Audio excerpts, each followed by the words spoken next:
¿Qué tal? El día de hoy vamos a ver un tema fundamental para poder entender el inglés, el verbo to be en presente.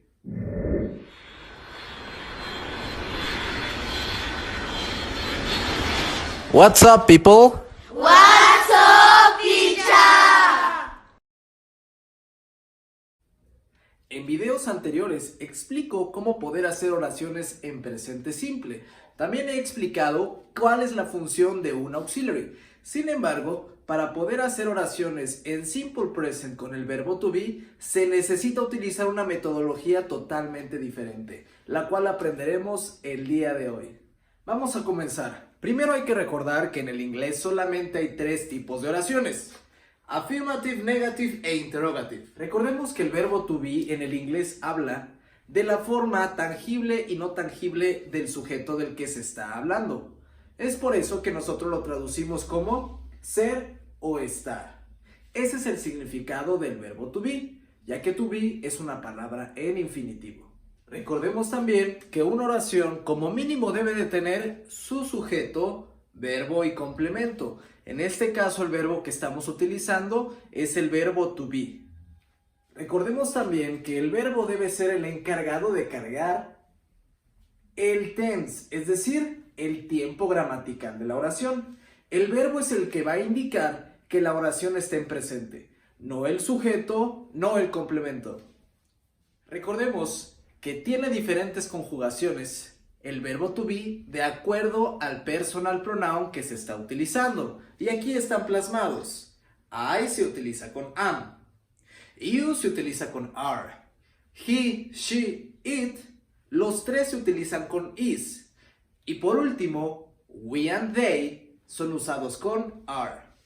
Para convertir una oración negativa, necesitamos forzosamente la palabra not. Si no está la palabra not, no es una oración negativa o está mal. Entonces, el not, en este caso, es traído por el verbo to be. Es por eso que la colocación del not es justamente después del verbo to be. En este momento, el verbo to be sigue cargando el tiempo, es decir, el verbo sigue conjugado en presente. Recordemos que la regla más importante de una pregunta es: nunca se comienza con subject. Pero, como el verbo to be y el subject son inseparables, solamente van a cambiar el orden. Es decir, se cumple la regla al no empezar con subject y comenzar con el verbo to be, que sigue cargando el tiempo presente, seguido del sujeto, el complement o predicado en español y el question mark. En una oración afirmativa se vería planteado así: sujeto, verbo y complemento. En este caso mi oración es: She is Korean. Ella es coreana. Pensemos ahora en convertir la oración anterior a una oración negativa. Para eso necesito incrementar la palabra not en el orden correcto. Quedaría de la siguiente manera: She is not Korean. Ella no es coreana. O por su contracción, She isn't Korean, que significa exactamente lo mismo: ella no es coreana. Así se vería una oración negativa: sujeto, verbo to be en presente, not y complemento. Muchos estudiantes tienen un error muy común, el cual es querer hablar el inglés como hablan el español. Y yo he escuchado algunas preguntas con el verbo to be como la siguiente: She is Korean. Y llegan a hacer un énfasis muy importante en la oración de forma interrogativa. Sin embargo, esta oración está totalmente incorrecta. Y simplemente no es correcto porque está en contra de la regla más importante de una oración interrogativa, que nunca se comienza con subject. Lo correcto es: ¿Is she Korean? No solamente estoy respetando la entonación interrogativa, sino también la gramática que debe tener una oración interrogativa. Aquí tenemos ejemplos en donde significa el verbo to be estar. Recordemos que ser o estar, el sentido y la definición de esto se la va a dar la propia oración. En este caso, I am in the classroom. Yo estoy en el salón. La versión negativa sería con el not, es decir, I am not in the classroom.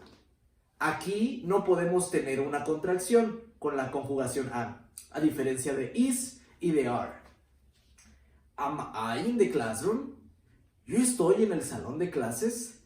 Esa sería la oración interrogativa. Veamos cómo no estamos comenzando con el sujeto. El sujeto está justo después del verbo to be. No olviden que lo que vimos el día de hoy fue hacer oraciones en presente simple con el verbo to be. Esta manera solamente se aplica para este verbo. En otro video explico cómo hacer oraciones en presente simple con todos los demás verbos que existen. Podríamos decir que este verbo es especial. Solamente este verbo tiene la estructura que aprendimos el día de hoy.